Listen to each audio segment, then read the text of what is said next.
Welcome to The Scale, the podcast where we rate ourselves from 1 to 10 in the areas that shape our lives: leadership, parenting, personal growth, success.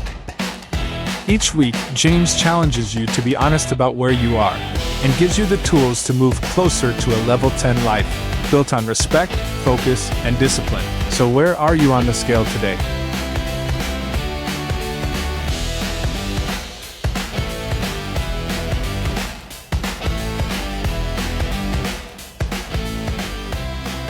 Hey, I'm James Theris, and today we are talking about one of the most powerful, underrated tools you already have: your example. Let's get into it. Here's something most people don't realize. You're always teaching, whether you mean to or not. People, especially kids, employees, and students, rarely do what we say. They do what we do. So if you're a parent, leader, coach, or just somebody trying to level up in your life, the biggest impact you'll have comes from your example rather than your advice. Let me tell you a quick story. I was at a gas station not long ago, and a dad and his young son were walking out of the store. The dad opens a candy bar and the wrapper falls to the ground. He looks at it and keeps walking. Guess what the kid does? He watches his dad and then drops his wrapper too. One small moment, two powerful lessons. One, that actions speak louder than words. Two, that leadership is happening even when you don't mean it to. Main point number one. Example is your loudest voice. Your example sets the tone. If you show respect to others, even under stress, you teach emotional control. If you keep your word, even when it's inconvenient, you teach integrity. If you follow through with discipline, you teach resilience. At level 10, we teach kids that respect, focus, and discipline are the foundations of black belt character. But none of that sticks unless they see it modeled. That goes for our instructors, our parents, and yes, even me. Main point number two, consistency. Now, here's the mistake that people make. They think that they have to be perfect to lead by example. That's simply not true. You just have to be consistent. If you mess up, admit it. If you fall short, reset and keep going. That teaches more than pretending you're flawless.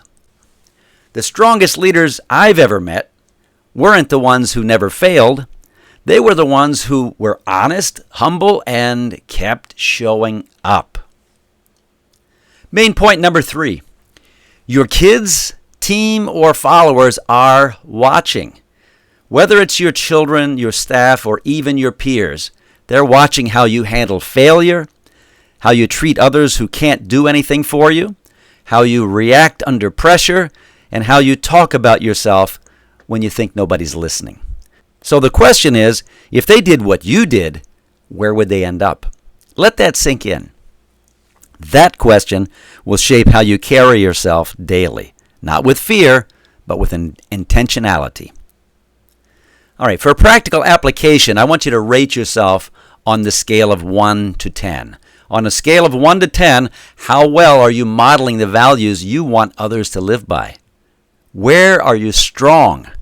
Where are you out of alignment? Pick one area this week where you've been slipping. Maybe it's patience, tone of voice, punctuality, honesty.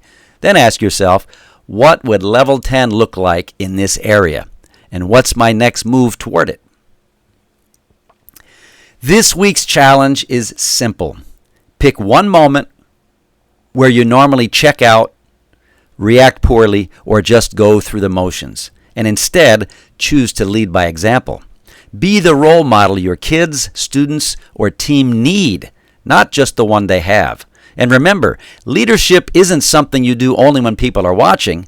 It's something you become by doing the right thing even when no one is. So here's your call to action.